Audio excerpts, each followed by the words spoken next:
Fight Nerd. On the weekend of February 6, 2009, thousands of nerds of the East Coast and elsewhere flocked to the Jacob Javits Center in the heart of Manhattan to check out the 4th annual New York Comic Con.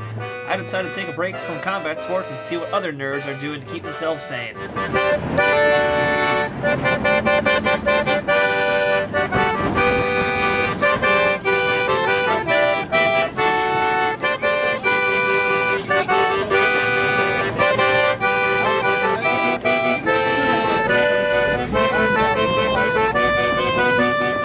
Whether it be the smell of clear plastic bags hiding 40-year-old newsprint, or the odor of that 40-year-old man buying them, Comic-Con is always a one-of-a-kind experience. What's become a yearly pilgrimage for all variety of nerd, geek, and fanboy alike, Comic-Con really translates to an infinite number of ways to spend cash, whether it be comics, lightsabers, DVDs, or toys. This is what I want for the holidays, remember that. But for those of us who aren't into things like that, there's always plenty of cool stuff there, especially custom-made t-shirts. I'm here with Jared from EpicProps.com, t-shirt designer to the stars at New York Comic Con. Jared, good to have you here. Hey, thanks for having me. Let's talk about some of these custom shirts you have. My partner is my friend Ken. He draws the comic. My monkey's name is Jennifer, which is comes out from slave labor graphics. So we have this shirt here, which is based on the book. The cream of our crop. We have a Walt Simonson exclusive shirt for the Comic Con only, which is a dinosaur, because he's always complained to me that they never make cool dinosaur shirts for adults. So I challenged him to do it, and this is what we got. Basically, my whole thing is kung fu and movies and stuff. So a lot of our influence comes from Hong Kong films. So me and my brothers, we grew up on Shaw Brothers, Bruce Lee. So it was only natural. This one is one of my newest designs I really like. It's about breakdancing ninjas, because I feel like rhythm started with kung fu.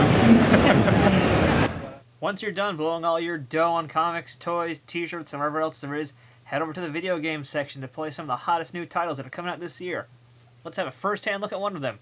Welcome to Comic Con without video games. We're here at the Atari booth to check out Ready to Rumble 2, a newly revived franchise with a whole new twist. And so, with the Atari representative and my new friend Paul, we had a chance to watch me get my ass handed to me in this awesome new video game. Fighting Boss Fruit here, I keep getting punched in the liver. Along with the new innovations came plenty of old things from the original game, including the Rumble Meter.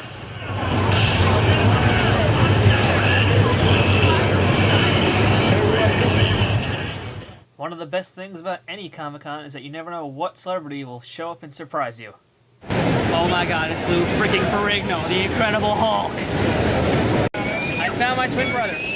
Identical. It's like a mirror image. This is amazing. One of the best ways to get your nerd on, and my personal favorite part of the Comic-Con is going to Artist Alley, where I can meet all my favorite artists from when I was a little kid to today's big up-and-comers. I'm here with David Mack, who's some of my not just favorite comic artists, but favorite artists of all time, quite possibly. That's a great introduction. Thanks. I like that. Over the last 10 years, I'm on my 4th Daredevil story too. Well, the very first I did was Taekwondo, and then I started doing Japanese-style karate. I had a biggest comparison and influence it has. It's just martial arts, like any art in general, is kind of, at a certain level of study of it, you find it useful in anything you do, and you can find it applicable at any time. Like, it just sort of teaches you like a certain kind of geometry or way of thinking about a situation to find like the most functional and efficient way to do something and have like a calm in the process of that. I'm adapting Philip K. Dick stories in Marvel Comics, working with Dick Estate, the guy who Blade Runner and a bunch of other folks based on his work. We've got 5 new children's books that I've written. New Daredevil story I'm co-writing with Brian Bendis. And You guys got together. we're having a blast on it, yeah.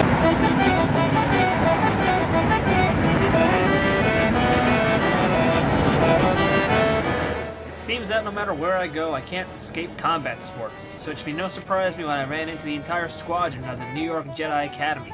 And I got a free lesson from one of the Jedis. Let's have a look. My Earth name is Mark Abbott, but I go by the name of Darth Irakundi. I kind of stumbled across it at Comic-Con a few years ago.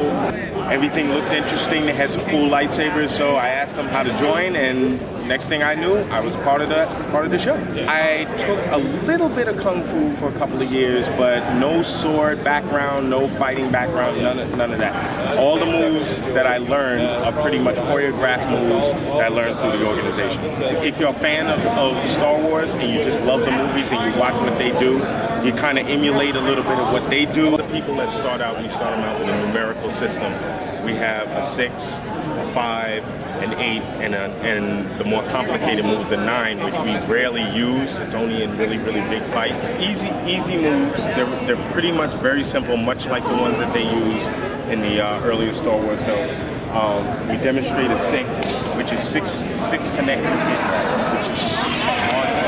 1, 2, 3, 4, 5, 6, and then we have 5, right?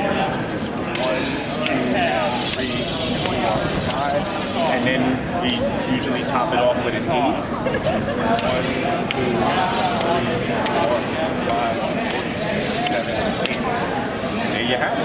Makings of your first fight. And now you know what to do in case a Sith Lord ever holds you up for money.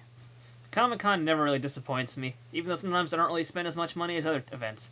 Either way, even if you're not a comic fan, it's still a fun place to go. There's so much wackiness going on, you never know what to expect or who's going to walk around in a costume. There's plenty of cool stuff to see and buy, so I figure, why not give you a chance to see all the crazy stuff that I saw? Have a look, and enjoy the wackiness that is New York Comic Con 2009.